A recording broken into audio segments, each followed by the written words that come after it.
Salutations everyone, Narutos here with another exciting video for y'all today.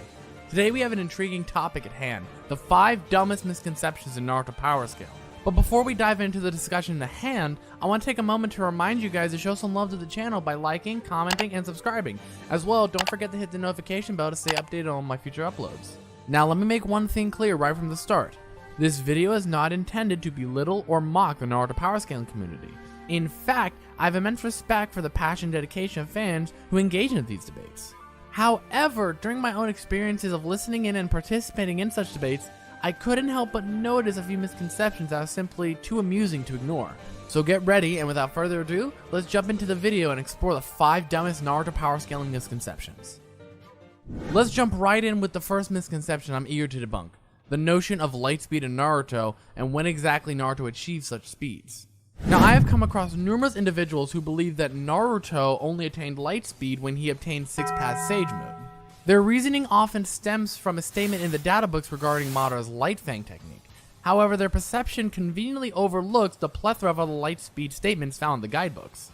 So allow me to shed some light on these instances. Haku's Ice Mirror Jutsu, for instance, has been described as light speed in the guidebooks. Additionally, Itachi's Shark Bomb Jutsu has also been stated to be a light speed technique.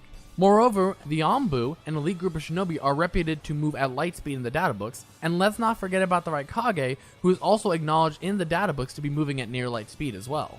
Now, some of you might be thinking, hold on a minute, if the Raikage is only moving at near light speed, then he can't be considered light speed himself. Well, that line of thinking disregards a multitude of other guidebook statements that explicitly mention light speed.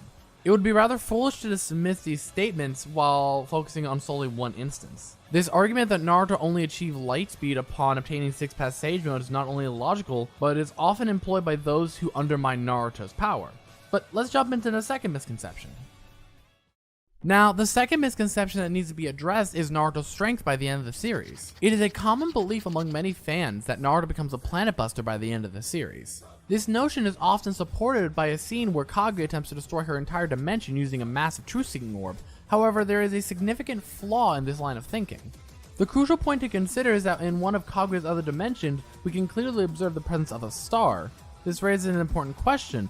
If there's a star in one of her dimensions, why would her other dimensions be limited to mere planets?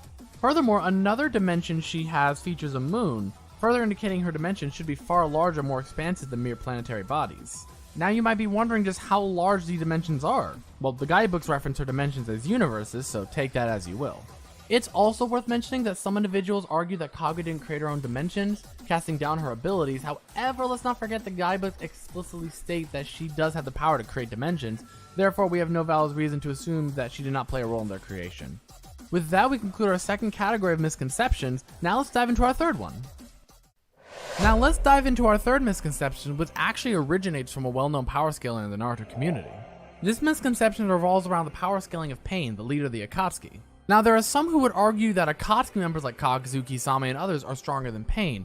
However, the guidebooks provide valuable insight and shed some light on this situation, as they consistently state that Pain is the strongest member of the Akatsuki. In fact, one guidebook explicitly mentions that the sole reason the Akatsuki members follow Pain is because of his unparalleled strength. Now, you may question this claim, citing better feats from the Akatsuki members. However, let's actually examine the opponents Pain faces. Now, Pain defeats Jiraiya, who was in Sage Mode, and admitted he could not take on 3 of the weaker paths of Pain in a head-to-head fight. Pain also came close to defeating Sage Mode Naruto, with the only reason he did not succeed was because of Hinata's intervention. Moreover, Pain single-handedly devastated the entire Leaf Village. Some might argue that, oh, Kakuzu was able to beat the Two Tails. Pain's never showed any feats like that, so Kakuzu's stronger, right? However, it is important to note that in the databooks, it states that each Akatsuki member is able to take down a Jinchuriki. Considering that Konan tends to remain behind with Nagato, it's logical to assume that Pain would have to face and capture Jinchuriki all on his own, thus making Kakuzu's feat irrelevant to the argument. And now that we have 3 misconceptions debunked, it's time to get to our fourth one. Now we have arrived at our fourth misconception, which revolves around the Edotensei and how they function. Now, there is a belief among some Naruto fans that Edotensei actually makes the summoned individual stronger. However, this is not entirely accurate. Tobirama explains that Orochimaru had improved the Edotensei technique to allow him to bring back individuals to close to their original full power. This may suggest that they are relative to their peak strength, but it also implies that the Edotenseis are in fact weaker than their alive counterparts. This means that the Edotensei are not stronger, but rather restored to a level approaching their original power. Now, some may argue that Zabuza and Haku displayed impressive feats against Kakashi, however, it is essential to consider the circumstance. In this instance, it was not just Zabuza and Haku, but also the resurrected 7 ninja swordsmen facing off against Kakashi, Lee, Guy, and their platoon of the Shinobi Alliance members. And once Kakashi took the situation seriously, he effortlessly defeated Zabuza and Haku.